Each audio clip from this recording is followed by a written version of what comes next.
Hey everybody, I'm JimClassic, and you are watching Geekin, and the real good guys has come and gone. The 8th and final episode of Season 1, hopefully not the series finale, was a couple of days ago. And I've watched the episode twice since then. And I've kind of been sitting on it, letting my mind kind of marinate a little bit. And I wanted to give myself enough time to think about it, let things marinate, percolate in my brain, because this episode, well, so far there's not been an episode of Skeleton Crew that I didn't like. But this episode had a certain amount of energy, a certain amount of, I suppose you could say, Hollywood magic to it. And I was pretty satisfied with the ending of the episode. Not to bury the lead, I liked the episode.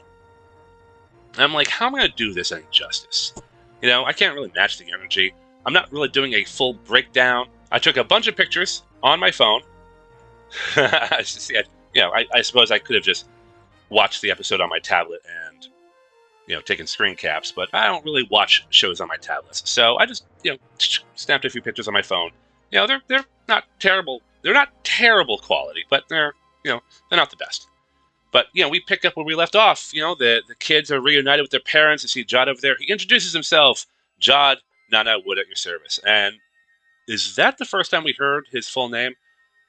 I think that might be the first time we hear his full name. Now, Jod and Nana Wood definitely strikes me as a Star Wars name. I don't know if I'm not sure that's leading man Star Wars name, but whatever. Jod, Nana Wood. All right, I accept that. He's not a major player in the Star Wars franchise, so we're okay with this. Anyway, he basically tells he's still putting up the facade to the parents that, oh yeah, we've had a great little adventure here, but these kids are in a lot of trouble for breaking a lot of Republic rules and stuff, and he kind of sends them away with the parents, except he has the droids watch them. And Jod is still the villain. Jod is still the bad guy here. He takes Fern and the mother with him to see the supervisor. And, cut to the next scene, we see Wim and his dad preparing dinner. And I just had to take a picture of this. This was total 80s microwave dinner tray. And, even the glass that's around, it's like that Pyrex stuff. This is 80s TV's dinners. I love that. That was just so freaking funny. Anyway, Wim is being observed by the robots. He wants to tell his dad, but he can't because Jod gave the droids instructions to report back anything unusual that might stand out. Because, this is still the heist of the century going on. And unfortunately, as he's talking to his dad, he's trying to speak with code, saying something like, I was out there in the galaxy. I saw wonderful things, but I also learned to appreciate home more. And he's like, not everyone is as they seem. Or he says something along those lines.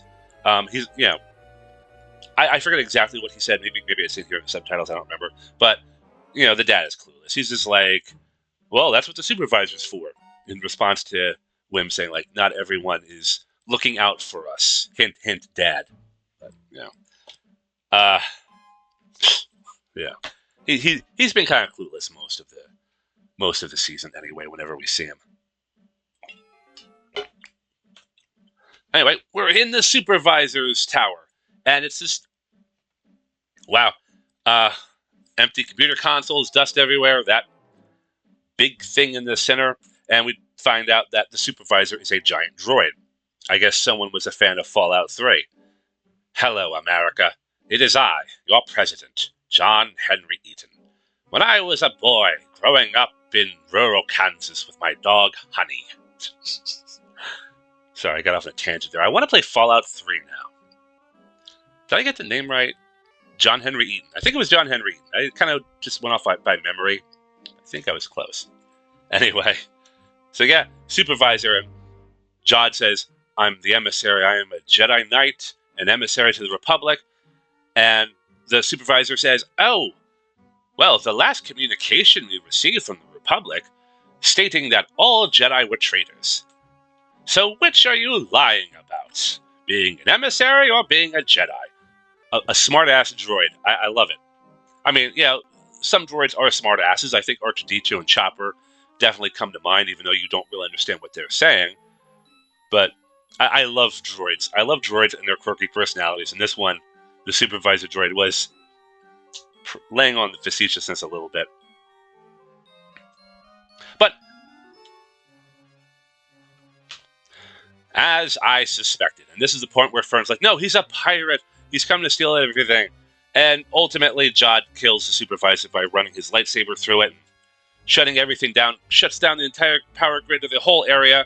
And that's when Jod ultimately activates or deactivates the barrier bit, and we see the pirate ship coming out of the clouds. And you know that pirate ship is kind of warming up to me.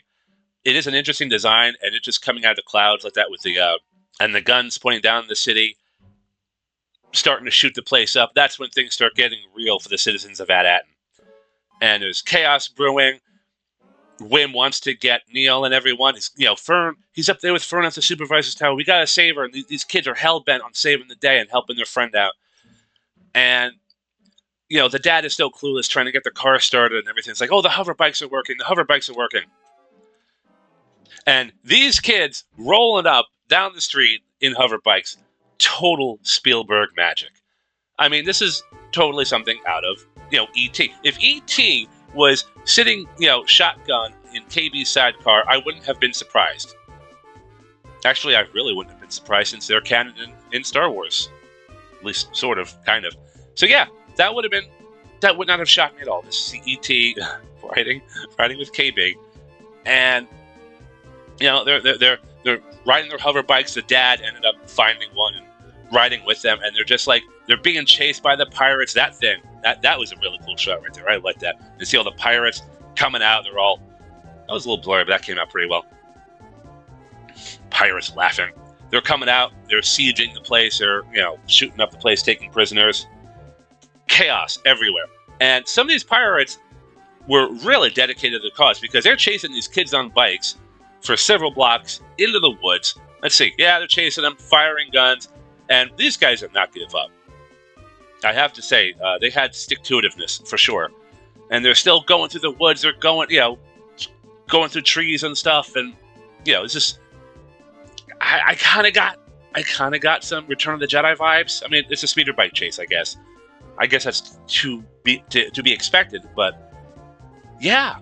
It was just fun to watch. Just fun to watch these kids. I mean, again, this is totally something out of VT. Minus the laser blasters, I guess. But, this is the crunch time. The kids are stepping up and coming to the rescue and saving the town and all that. Ultimately, Neil's bike gets damaged in the school. He's like, it's okay, keep going. And he's got a plan anyway. He avoids the pirates. He knows what to do. He's heading up to the surface, up to the roof of the school where the ion cannon was. And because he learned that from Hana at Akron. At Akron, I think? Yeah, the other planet that they were at, I think in the 3rd or 4th episode. KB and Wim get to the Onyx Cinder, which is still on the landing pad, but they can start the ship, but they can't lift off because the docking clamps are holding onto the landing gears. And it's like, oh, the dad's like, well, we have to, reactivate power, but we have to go up to the supervisor's tower. And Wim is like, Dad, can you do it? It's like, son, you're talking to a level 7 systems coordinator. I'm assuming that means yes. It would have been real funny if he said no, but it was a little corny. It was a little corny, but the nerdy, oblivious dad is stepping up. Cool. Anyway, Wim gets to the supervisor's tower, and he's like, I called the X-Wings. I was like, oh really? Jod knows he's full of it. He's like, oh really? How'd you do that? Oh, I found these crystals of the elders. I fought some ancient warrior, and now all the Jedi are coming.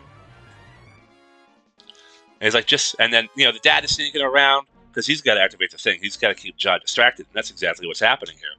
And it's like, Wim, the Jedi are all dead. He says it. All right, this is about this time. Whatever. It doesn't really matter. It's like, yeah, that look in his face. It's like, Wim, come on. Like, he's humoring him a little bit, but also at the same time, he's not in the mood. Anyway, Dad, brings power to the console, unlocks the ship, and This is when he gets his attention. Oh, you brought your dad. Ends up court. And again, Jod gets the advantage the second time. Pulls out the gun, pulls out the lightsaber, whatever it is he does. Everyone just kind of stops in their tracks. There's what's left of the supervisor. The Onyx Cinder eventually takes off, goes up into the sky. The pirate ship starts to shoot at the Onyx Cinder.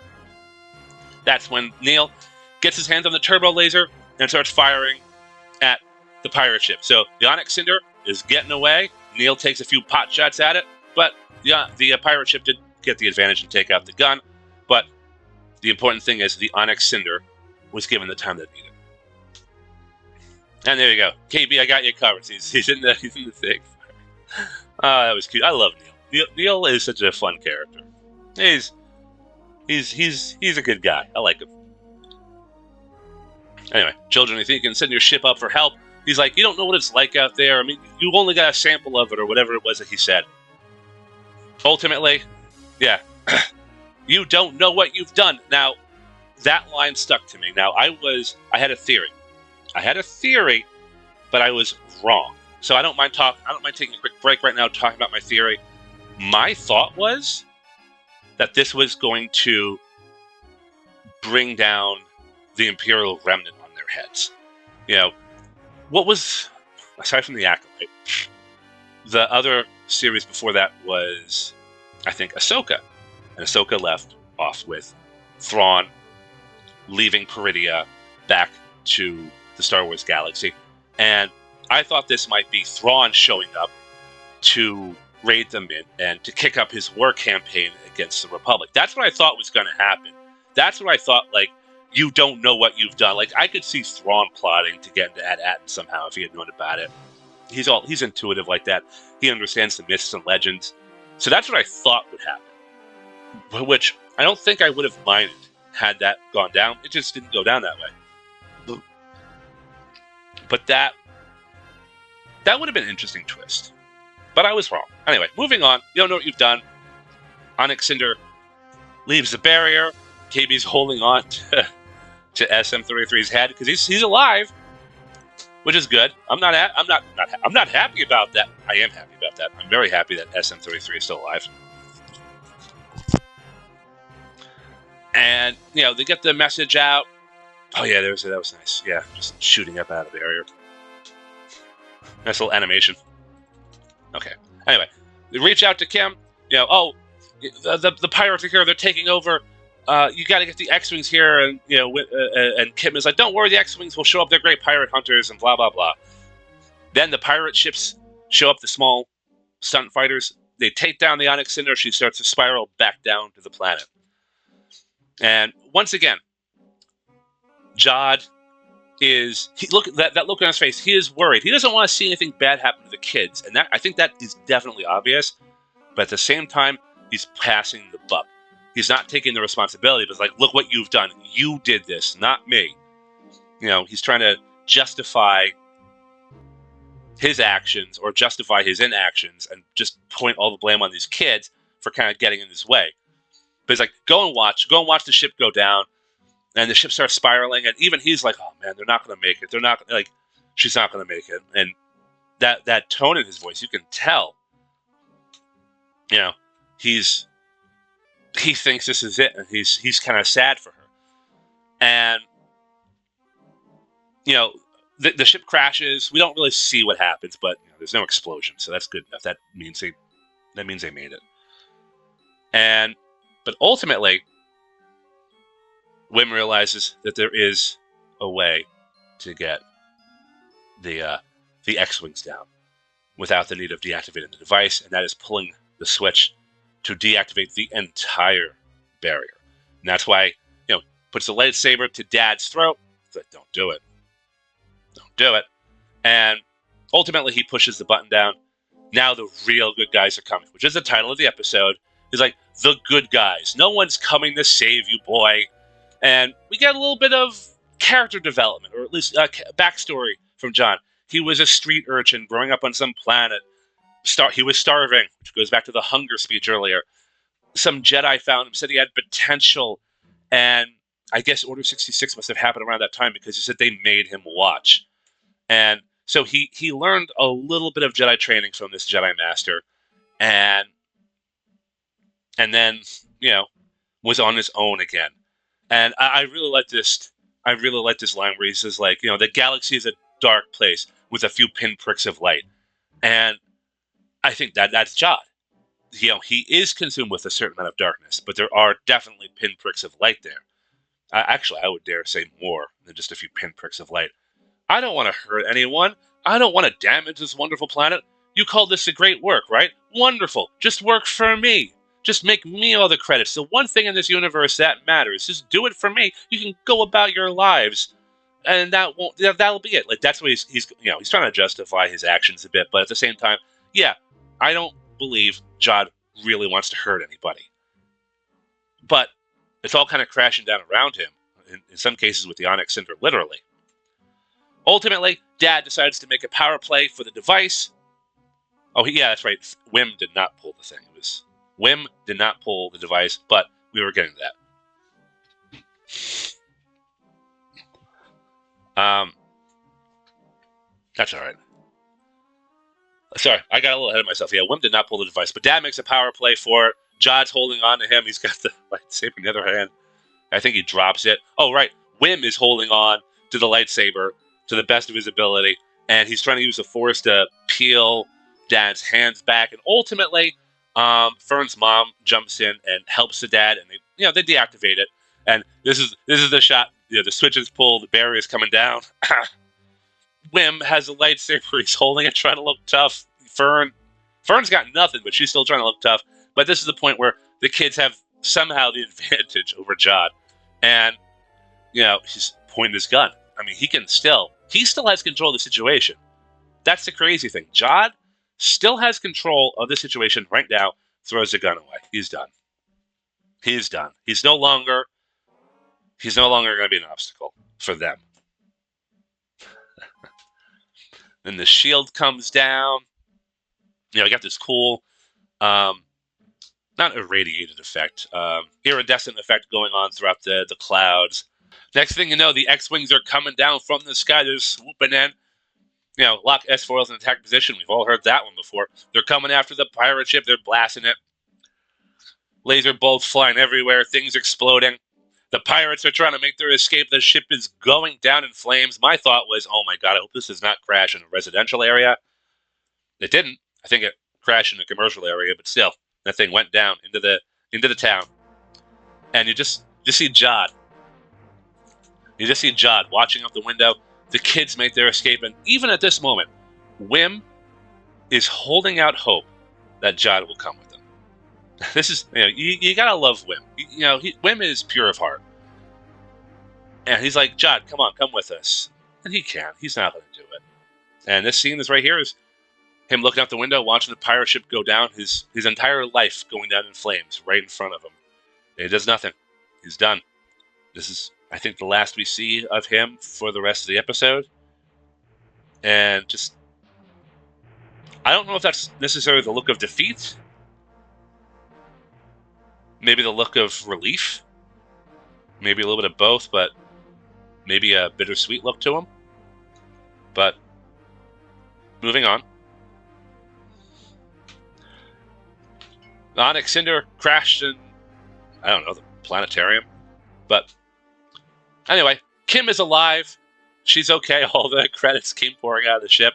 The kids are reunited. SM-33 is okay. One of my better landings, he says. And Wim looks up into the sky.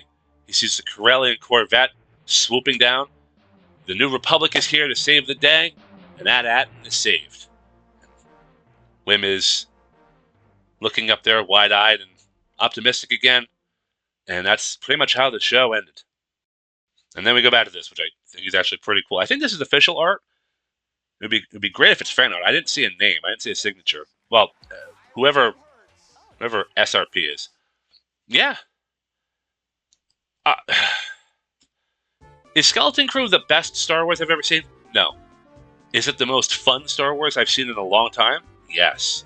This was a fun episode. This reminded me... Alright, so some of you probably will not know what I'm talking about, but there was a made-for-TV show, made-for-TV movie, back in the 80s called The Great Ewok Adventure, Caravan of Courage, I think, and it was about the Ewoks. This is post Return of the Jedi, or well, I don't know where the story takes place, but the movie was made after Return of the Jedi, and it had that same kind of heart to that, but on a much, much, much bigger budget. Caravan of Courage was TV budget. It was just the Ewok costumes and maybe a few special effects here and there were probably the most advanced things in that movie, but it gave me that feel that it was the Caravan of Courage on steroids with a $1 million budget. And I like Caravan of Courage. Yeah, okay, it's a little corny. Maybe it hasn't aged as well. Some people don't consider it Star Wars canon. I get you. I understand that. But it's still fun to watch. It still makes you feel like a kid again. And that's what Skeleton Crew did. In fact, Skeleton Crew took it a step further and just had kids in it. So you're living vicariously through the kids. You're not only wanting to be a kid again, you're wanting to be those kids. And, I think Skeleton Crew did that job masterfully. And even as a final episode, or the final episode of the first season, it was a clean ending. The good guys save the day, the bad guys lose, the roguish, the devilish rogue lives another day to either cause trouble or some good. We don't really know. Jod was definitely one of the best parts about the show. And I really liked how I really liked how Jod's arc did not necessarily end in a redemption arc. It really didn't. He didn't entirely learn his lesson. He just stopped getting in the way. He stopped causing problems for everyone. You could tell, he was threatening these kids. Oh, I'll cut you with the lightsaber. I'll cut your parents up. He's pointing the lightsaber at these kids. He's doing some dangerous, reckless things to threaten these kids. But he not once followed through with any of his threats. His threats were all empty because he didn't want to. He genuinely meant it when he says, I don't want to hurt anybody. I mean, aside from shooting Brutus in the last episode, I don't want to destroy this planet. I just want money. I just want you to do your job and work for me, and, I can be a pirate king. We can all go back to normal. He was still greedy. He was still ruled by his greed. But at the same time, I think he realized that these kids' lives were going to be destroyed, and he wasn't going to be the guy to do that. And he just stopped. He gave up. He still could have turned this around. He had the Force. He had the gun. But he just gave up. And he's like, okay, you know what? I know a lost cause when I see one. And, if there is a season 2, and I really do hope there's a season 2, I don't necessarily want Jod to be fully redeemed. I don't mind him if he's a little bit of still an anti-hero. Maybe one day I could definitely see a redemption. I could definitely see him coming back and maybe serving the New Republic, or maybe even Boba Fett in his new, mob family or something like that. But this was good. This was a good character arc for Jod. And yeah, I think I'm done with Jod. Also, they could have included Leia Organa on board the Corellian Corvette. They could have had Mando show up at any point. They could have had Boba Fett show up at any point. And they didn't do that. And I'm okay with that. I said that from the beginning. I'm okay if they don't include a legacy character in here. And I don't think the show needed it. The entire story of Skeleton Crew could just be an isolated incident where a bunch of kids within the Star Wars universe go on a great adventure. Now, Season 2, if there is a Season 2, we're definitely seeing a cameo. I do have one other question. And I think I already know the answer, but At Attin was this mint planet which created all of these Republic credits. And according to one of the droids, there was over 1,000 volts on the planet alone? Did Palpatine know about At Attin? The supervisor droid said, our last transmission from the Republic was that all Jedi are traitors. But the last transmission was Order 66? Was Palpatine as Chancellor using the Mint during the Clone Wars? Well, I don't think so, because there was even an episode of Clone Wars where there was some kind of a court dispute with the banking clans about the Republic's debt.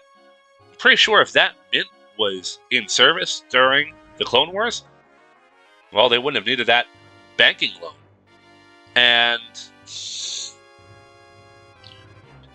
if Palpatine had known about that Mint, I'm pretty sure the citizens of At Attin wouldn't have been referring to everything the great work for the Republic. Palpatine would have been on that planet, or his influence would have been on that planet. There would have been Star Destroyers. There would have been Imperial influence. So so At Attin was completely under Palpatine's nose, and he never knew it, because he would have exploited it. He would have destroyed that planet. He would have destroyed those citizens. One of my other thoughts, aside from Thrawn using At Attin as his war campaign, I was wondering if Palpatine was even using At Attin to fund the First Order. Yes, the sequel trilogy is still in play at the moment. Much as I hate to admit that, it is. But, could that have funded, let's say, the projects going on in Exegol? If we really want to count Exegol. But, again, post-sequel trilogy, doesn't sound like At Attin was even a factor for the First Order. But, who's to say? Hopefully there's a second season. I really would like to see it. Ultimately, I just had a lot of fun. Anyway, that's really all I have to say about the final episode of Skeleton Crew. I had a blast. The entire episode was just so much fun. Jod is definitely a favorite character, and it was good. The show was just fun. I know the ratings are, I think, worse than The Acolyte, but I think a lot of trust and faith in Star Wars has slipped, so nobody's watching it. So this show probably is not going to get a second season, and that's very disappointing. Now, I would like to change gears a little bit. I figure I want to talk about a news article that I just stumbled across, kind of the same as last week, but this is actually related to Skeleton Crew. And here we have a Forbes article written by Paul Tassi, senior contributor. Now, I'm only familiar with Paul Tassi in passing. I understand he can be a pretty controversial, kind of confrontational person. I don't know all that much about him, aside from, that. But apparently he wrote this article, Bad News for Skeleton Crew Season 2, which doesn't deserve it. So I can already tell this is going to be a hostile article, and I have a hunch, maybe, that I'm going to disagree with it. Who knows? We'll read the article. Maybe I will agree with it, but we'll find out. Anyway, this article was written, well, it looks like yesterday, January 15th, 2024. And it looks like 16 people have read it, or 16 people have commented on it. Skeleton Crew ended its first season last night with an excellent finale that caps off one of Disney's best Star Wars projects. All right, I gotta agree with you on that one. It is also its least successful by quite a wide margin, it seems. Yeah, unfortunately. There's no real way to spin that. Skeleton Crew is simply not a meaningful hit for Disney, and despite its quality, seems unlikely to get a second season, despite positive reviews from both critics and even jaded fans, thanks to the eternal viewership versus cost problem. Wow. Jaded fans. I mean, I have to agree. I like that. That is a great choice of words. I mean, go back a few years ago. Just go back a year, maybe two. This would have been the toxic fans, or the racist fans, or the I don't know, the stupid fans, the dumb face fans. And yeah, jaded fans? Yeah, okay. No, fine. Yep. Okay. I'll take that. That is actually progress. And okay. As it stands, Skeleton Crew appears to be the least watched Star Wars show ever, below even The Acolyte, which is set the record, coming in below Andor. Skeleton Crew did not chart with the Nielsen in its first few weeks at all, something the Acolyte managed to at least a couple of times, and it does not seem likely that whether the chart catches up to present day, that's going to change. Yeah, I heard about the Nielsen ratings and Skeleton Crew not charting at all. Again, that's such a disappointment, because obviously no one listens to me, I'm a small channel, but this was so fun. So it wasn't well watched, but it was cheap, right? Well, there's cheap, and then there's cheap for Disney Star Wars. All right, okay. While the Acolyte clocked in at an absurd $200+ million, Skeleton Crew was only reportedly $136 million, breaking down to $17 million per episode for the final season of Game of Thrones. Cost $15 million an episode. Wait a minute, hold on. So the final season of Game of Thrones was $15 million, and Skeleton Crew was $17 million per episode. You know what? I gotta say, I have to agree with Paul Tassi on this one. The $136 million is not a good use of money for even a show like the Skeleton Crew. As much as I enjoyed it, that's way too much money for what you saw. I don't think I watched $17 million per episode. What Andor, the Acolyte, and Skeleton Crew all have in common is that they feature no core characters from the Skywalker/Dave Filoni era, needing to stand on their own. Fair enough. This bodes poorly for Disney's need to get away from the Skywalker era, but it also shows they really can effectively. At least if these budgets stay as sky high as they've been. That's right. Yes, I definitely believe that Star Wars needs to step away from the Skywalker saga. As far as I'm concerned, the Skywalker saga ended after Return of the Jedi. You know, Mandalorian is fine, the Ahsoka series was okay, we can still hold on to that stuff. You know, Skeleton Crew, was fine. We don't need the legacy characters, or at least we shouldn't have to need the legacy characters to keep pushing Star Wars. Unfortunately, I think the current state of Star Wars, it still might be necessary, because I think that's the only way to bring some fans back at this point. But anyway, let's keep on going. Skeleton Crew was a genuinely great show. Even as Star Wars fan bases consistently in turmoil in the Disney era, most came together to acknowledge how fun and well done it was. It's got a 91 critic score and an 81% audience score, and I think most people would be excited to see it return. The show is fortunate that, unlike The Acolyte, it was designed to theoretically have what it feels like a concrete ending. But those behind the show really wanted more. From co-creator John Watts, quote, "Yeah, we wanted to make sure this season had a satisfying beginning, middle, and end. But if people want to see more Skeleton Crew, we'd be happy to make more." Please make more, John Watts. It's exciting to think about. We've mainly been focused on telling the story, but there's always a chance that they, the kids, could meet some surprising people in the future. Oh, there's a season 2. There's definitely going to be a cameo. That is definitely going to happen. The only way Skeleton Crew gets another season is if Disney thinks a quality show like this, a rare win for the brand at this point, deserves to return as a beacon of kind of content that they can still make. Regardless of how little it was viewed and how much it cost, again, there has to be a way to keep these budgets down. And a show like The Acolyte might have even lived if it didn't cost the GDP of a small country. Fair enough. That's a fair enough argument. Disney has said that it wants more series that are actual series and less one-off miniseries that lead ins to spin-offs and movies. Skeleton Crew would be a great place to start that, and yet, barring some miracle, it's headed to the Disney Plus graveyard, like so many shows before it. Okay. Paul Tassi, everyone. I don't disagree with this article at all. Especially if he's right about the budget being over $136 million, there's a slim chance that we are seeing a season 2.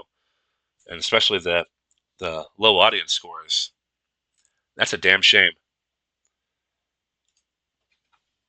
Well, at the end of the day, I still enjoyed episode 8.